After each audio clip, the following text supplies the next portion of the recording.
Is this the best chat interface that you can make in Bubble? In this Bubble tutorial video, I'm going to explore how I've given our Planet No Code Academy chatbot a bit of an upgrade in terms of visuals. I'm also making this video because I owe Bubble a little bit of an apology. Yesterday, I found this forum post and I can't believe I missed it, where it describes the steps needed to reverse scroll a repeating group. And that's really essential for a chat-based app. If I give this page a refresh, you'll see just why, which is that we're starting at the bottom of the repeating group and scrolling up to our previous question. So you can see this is just part of me testing our custom trained AI by asking it questions about Bubble, and it's providing answers and it's recommending videos. I rather hastily put out a video yesterday because I picked up on a lot of the comments in the thread of basically saying, oh, this is great, it's a good step forward. But the fact that you only get access to the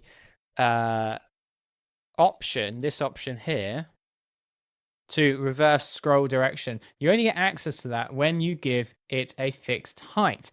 And as was very quickly helpfully pointed out in the comment section on that previous video, this is not a problem if you, of course, make the fixed height 100%. So this is my breakdown of how you can achieve the design that I've got here.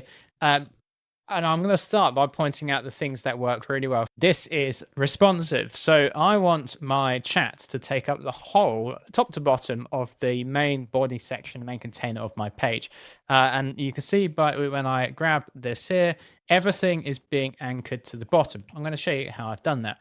I've also, inspired by the Raycast chat UI, look, it fades out at the top. Okay, let's get rid of the response bit. So it fades out at the top. Doesn't that look good? But the very first message is nice and crisp, and it's actually slightly indented down. So then when I scroll, it begins to fade. I also want to show you what happens when I send a new message. So let me delete all of the previous messages. So now there are no new messages. And I can say, can I use the Grok API in Bubble? And just look where stuff appears on the page. So it starts anchored to the bottom.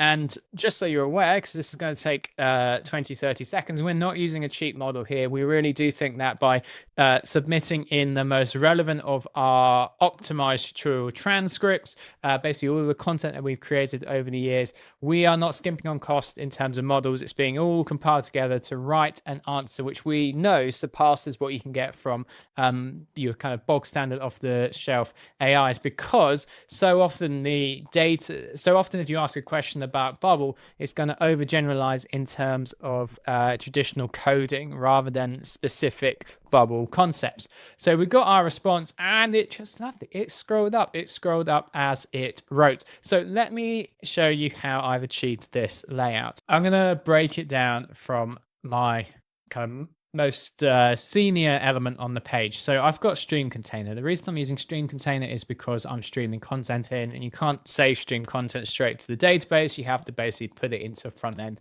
element. We've got whole videos covering how you can stream in from all of the AIs that you can imagine. You can now do that in Bubble. So it's basically a container, and the layout of this is align to parent. It sits within chat, and chat has not got a fixed height. So this is going to take up the whole page.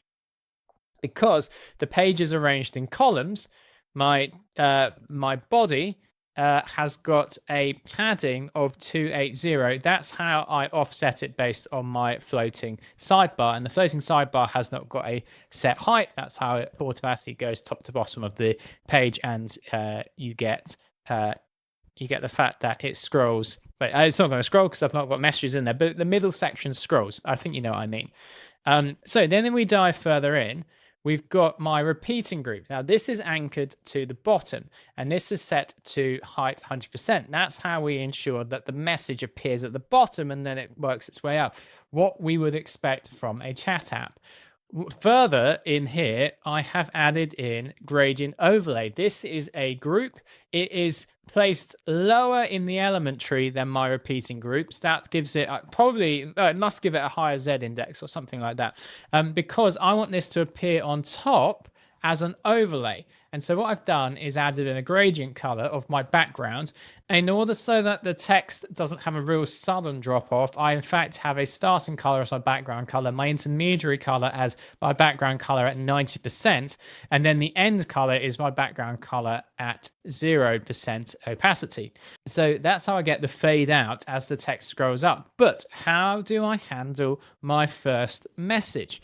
Well, that's by going into my repeating group, finding this. So I know that basically I've got two here. I've got one for my assistant and I've got one for my user, and I display it conditionally based on what is the role of the message.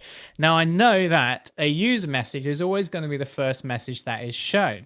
So what I can do is I can add a conditional 72 pixel margin to that message. 72 pixels is the height of my gradient overlay. But how do I ensure that only takes effect on my first message? Well, this is where it gets a bit counterintuitive, which is I thought I could say where current sales index is 1, meaning this is the first message. But it does seem that the when you check the repeating group reverse scroll direction, it means it's the opposite way around. So actually, if I want my only my first message to have that indentation, I actually need my conditional to basically be saying, is it the last message?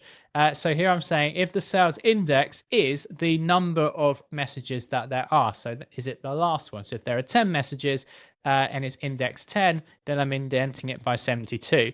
Let me give you another demo of that. I can say compare with OpenAI responses. I send that off. So here's my OpenAI comparison, and you can see we get our nice scroll.